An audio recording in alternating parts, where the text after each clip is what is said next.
When we got started, our first year we grew about 1/2 acre of vegetables, and we did quite well. I mean, for beginner standards, right?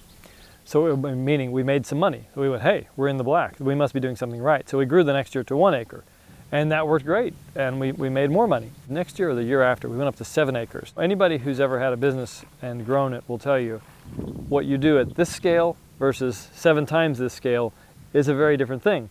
But we didn't know that, and we didn't really think it through.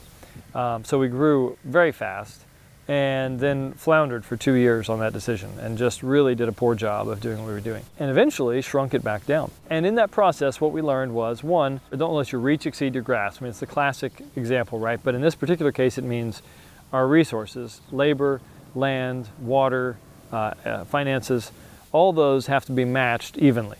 If we have too much of any one of those things, we're gonna cause ourselves a problem, right? And so figuring out ways to find our sweet spot has been really the story of the last, I guess, 7 years. What we've said is that our sweet spot is intensive, it's customer service oriented, it is about doing something kind of almost to an artisan level. It's not about growing 5 acres of sweet potatoes. That would be counter to all those things. We would be selling a commodity then, and that doesn't fit us very well. That's kind of how it's happened, is over the time we've just filtered in.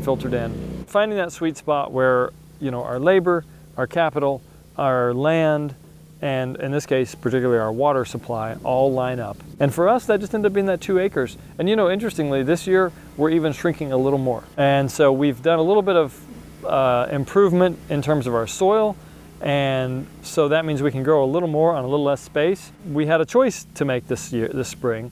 Are we going to keep growing on the footprint that we've been using, or are we going to take some of that footprint out of crop production and put it into soil improvement? Because we have that filter that says these are things that need to match up, it was a fairly easy decision to say, we're going to take this out of production and focus on improving that soil and not on actually producing a crop with it this year.